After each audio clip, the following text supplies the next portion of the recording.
በመልካም ነገር የኢትዮጵያ ስም መነሳት ሲጀምር እኔ እንደ አንድ ኢትዮጵያዊ ደስ ይለኛል።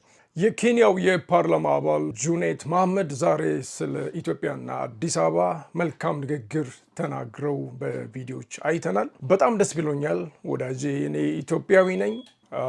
ምኖረው ምናልባት ለጊዜው በካናዳ ነው። ነገር ግን ዞሮ መግቢያ ኢትዮጵያ ናት፣ ሀገሬ ናት። የሰው ጌጥ አያደምቅ እንደሚባለው በሰው ሀገር የፈለገ ነገር ቢመቸን ቢደላን ወይም ምንም አይነት እንትን ቢኖር የሰው ሀገር የሰው ነው። እኔ ሀገሬ ኢትዮጵያ ናት። ስለ ሀገሬ መልካም ነገር ሲወራ፣ በጎ ነገር ሲወራ በጣም ደስ ከሚላቸው ሰው አንዱ ነኝና የኚህ ሰውዬ ንግግር በጣም ደስ ስላለኝ ስለማረከኝ ከሰዎች ከሌሎች እንደዚህ አይነት ነገር መስማት እንደ አንድ ኢትዮጵያዊ ደስ ሊለን ይገባል ብዬ አስባለሁ እና የኚህን ሰውዬ ንግግር በዚህ ቪዲዮ ላይ በመተርጎም እና ኢንጆይ በማድረግ ወደ እናንተ ለማቅረብ ሞክራለሁ። ላይክ፣ ሼር፣ ሰብስክራይብ እያደረጋችሁ አብራችሁን ቆዩ። Because of that AU election, Mr. Speaker, they have seen how Addis Ababa has changed. Addis Ababa now is the new Dubai of Africa, Mr. Speaker. ይመስለኛል በቅርብ የኤዩ አፍሪካ ዩኒየን ስብሰባ በኢትዮጵያ ውስጥ ነበርና እዛ ውስጥ የነበሩ የተለያዩ የአፍሪካ መሪዎች አሉ። አይ ቲንክ እሱም በዛ ስብሰባ ላይ ከነበሩ ሰዎች አንዱ ነው እና አዲስ አበባ ላይ የተመለከተውን ለውጥ ነው እየተናገረ ያለው። አዲስ አበባ በአሁኑ ሰዓት የአፍሪካ አዲሷ ዱባይ ናት። the new Dubai of Africa። ዋው የሚገርም ነው። እኔ እንግዲህ ኢትዮጵያ ከሄድኩ 5 ዓመት ሆኖኛል። አሁን ላይ ያለውን ነገር አላቅም። እንደ ሌሎች ሁሉ ያው በቪዲዮ ነው የማየው፣ ወሬውን እሰማለሁ። ግን አንድ የኬንያ መሪ ከሌላ ሀገር የመጣ መሪ በኢትዮጵያ ውስጥ ያለው ለውጥ አይቶ እንደዚህ ኒው ዱባይ በጣም የሚገርም ነው።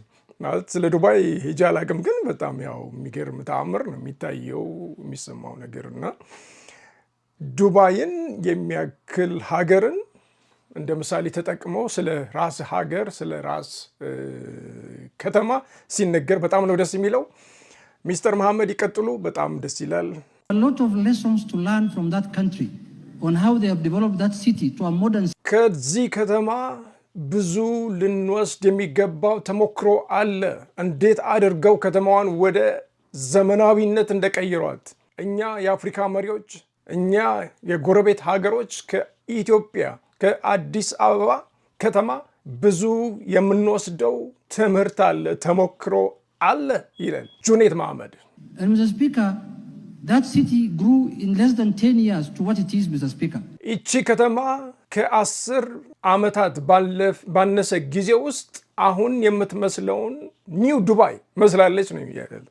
If you can walk in the middle of the night at 2 a.m. when we were there, Mr. Speaker, in that city without any fear of your security, of your belongings or anything, Mr. Speaker. ከሌሊቱ 8 ሰዓት በኢትዮጵያ በአስፓልቶቹ ላይ ወክ ስታደርጉ ስትሄዱ ምንም አይነት የሴኪሪቲ ስጋት እንዲህ ይደርስብኛል ብላችሁ የምትሰጉ ስጋት የለም። እዘረፋለሁ ብላችሁ አትፈሩም። ምንም ይመጣብኛል ብላችሁ አትፈሩም። እንደዚህ አይነት ከተማን መስርተዋል፣ ሰርተዋል ነው እያለ ያለው። Speaker, instead of doing a benchmarking in Europe or America or anywhere else in the world or in Singapore or wherever you want to go, Mr. Speaker, we need to do a benchmarking on how to develop a city in Addis Ababa, Mr. Speaker. አፈ ጉባኤ ወደ አሜሪካ፣ አውሮፓ፣ ሲንጋፖር እና ሌሎች የሰለጠኑ ሀገሮች ላይ ሄደን ልምድ ለመቅሰም ከምንሞክር ኢትዮጵያውያን አዲስ አበባን እንዴት አድርገው እንደቀየሩ እንዴት አድርገው እንደለወጡና ዘመናዊ ከተማ እንዳደረጓት በመጠየቅ በማየት ልምድ ልንቀስም ይገባል። ተሞክሮ ልንወስድ ይገባል። ሌላ ሀገር ሜዳ አያስፈልግም። አዲስ አበባ መተን ይህንን ነገር መማር ልምድ መቅሰም እንችላለን ነው ያለው። In Addis Ababa, Mr. Speaker. Mr. Speaker, we want to urge the Ethiopian government to open up their financial sector so that Kenyans can go and invest there and Ethiopians can come and invest there. Mr. Speaker, that is going to be the biggest economy in Africa in the next 5 years. አፈ ጉባኤ ያዳምጡኝ። ኬንያውያን ኢትዮጵያ ሄደው ኢንቨስት ማድረግ አለባቸው። ኢትዮጵያውያን ኬንያ መጥተው ኢንቨስት ማድረግ አለባቸው። ኢትዮጵያ ለእንደዚህ አይነት ኢንቨስትመንት ዘርፍ በሯን ክፍት ማድረግ አለባት። ይሄ ደግሞ በሚቀጥሉት 5 ዓመታት ውስጥ ትልቁ ኢኮኖሚ ይሆናል። And I want to congratulate the Prime Minister of Ethiopia, Abiy Ahmed, for the good work he's doing in that country, as much as Kenya is also doing, and I want to invite them to join the East African community so that trade can be seamless between Kenya and Ethiopia, Mr. Speaker. ኬንያ የበኩሏን እያደረገች እንዳለችው ሁሉ የኢትዮጵያው ጠቅላይ ሚኒስትር ዶክተር አብይ አህመድ በኢትዮጵያ ውስጥ እያደረጉት ስላለው የለውጥ ሂደት የለውጥ እንቅስቃሴ ላመሰግናቸው ይገባል።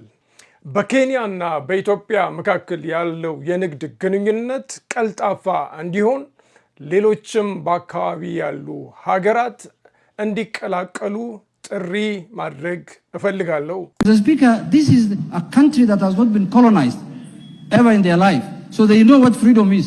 So አፈ ጉባኤ ሆይ እቺ ሀገር ኮሎናይዝድ ሆና በሌሎች ሀገር ተይዛ አታውቅም። ስለዚህ ነፃነት ምን እንደሆነ ያውቃሉ። So, Mr. Speaker, I want to urge, as Kenya, we have a port through the Lapset, the Lamu South Sudan corridor. አፈ ጉባኤ ሆይ በዚህ ላይ መጨመር ፈልገው ነገር አለ። እኛ ኬንያውያን የላሙ የሳውት ሱዳን ፖርት ወይ ኮሪደር የሚባል ወደብ አለን። እነዚህ 130 ሚሊዮን የሚሆን ህዝብ ያላቸው ኢትዮጵያውያን በዚህ ወደብ መጠቀም አለባቸው። Speaker, that port should be dedicated to the Ethiopian country of 130 million people, because that port is going to serve the Ethiopian people the way they want it, and we should give it to them, Mr. Speaker. ምክንያቱም ይሄ ወደብ ለኢትዮጵያውያን በሚፈልጉት መንገድ ሊያገለግል የሚችል ነውና ሊሰጣቸው ሊፈቀድላቸው ይገባል። Lastly, Mr. Speaker, Ethiopia has the cheapest electricity in Africa, and God has put us as their neighbors. Mr. Speaker, we should import from that country a lot of electricity, because electricity is expensive in our country. With those few remarks, I want to welcome the delegation from Ethiopia, led by the Vice President, that this is your second home. You can come here anytime. በመጨረሻም ኤሌክትሪክሲቲ ኢትዮጵያ ውስጥ በጣም ርካሽ ነው፣ እኛ ኬንያውያን ጋር ውድ ነውና የኢትዮጵያውያንን የኤሌክትሪሲቲ ፓወር መጠቀም መቻል አለብን።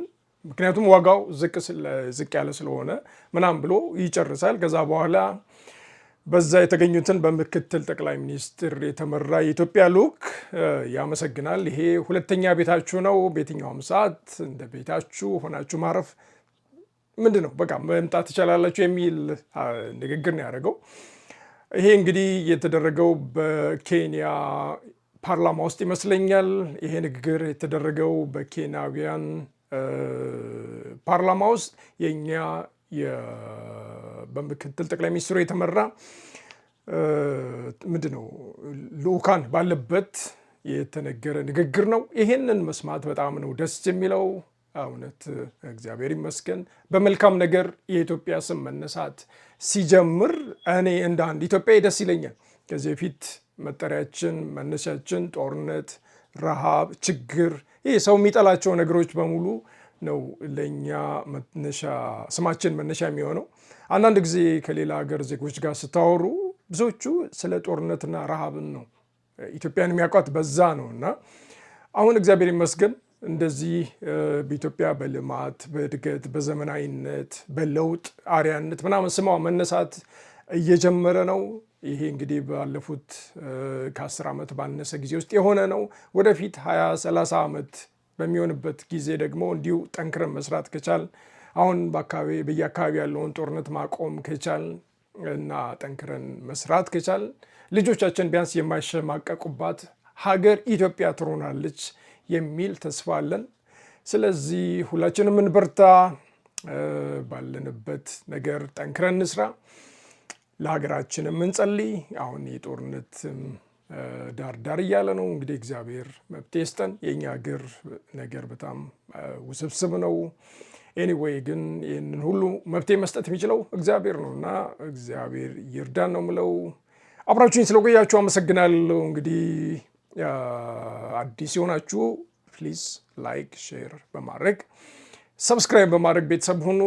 የምትሰሙ የምታዳምጡም ደግሞ ላይክ በማድረግ ትንሽ የቆየ ቻናል ነው፣ አክቲቭ አልነበረም ለረጅም ጊዜና ትንሽ ላይክ ይፈልጋል፣ እንቅስቃሴ ይፈልጋል እና በተቻለ መጠን በዛ ነገር ብታግዙኝ ደስ ይለኛል። አብራችሁኝ ስለቆያችሁ አመሰግናለሁ። መልካም ቀን። ሌላም እንደዚህ መልካም ነገሮች፣ ጥሩ ነገሮች ወይም ደግሞ ሊያስተምሩ ይችላሉ ምላቸው ነገሮች ሳስብ ወደ እናንተ ይዤ እቀርባለሁ። በነገራችን ላይ ያው ትርጉሙን እንዲህ በስነ ስርዓት ተዋቅሮ እንዲህ በመስመር ተዘጋጅቶ ምናምን የተተረጎመ አይደለም። እንዲሁ ሀሳቡን ነው ለመተርጎም ያሰብኩትና ያው አንዳንድ ሰዎች የሚፈልጉ ሰዎች አይጠፉምና ቀድሜ ለማስጠንቀቅ ነው። ማለት ያው እየሰማሁ ሀሳቡ እየጠፋብኝ ምናምን እንደዛ እንጂ በስነ ስርዓት ጽፌ ሀሳቡ እንዲህ መስመሩን ጠብቄ ምናምን የሰራሁት ነገር አይደለም። እንዲሁ ሪያክት ለማድረግና ስሜቴን ደስታዬን ለመግለጽ እንጂ የሆነ ፕሮፌሽናል ነገር አድርገው ለመስራት የተሰራ አይደለም እና ትረዱኝ በዚሁ አጋጣሚ። ቴንክ ዩ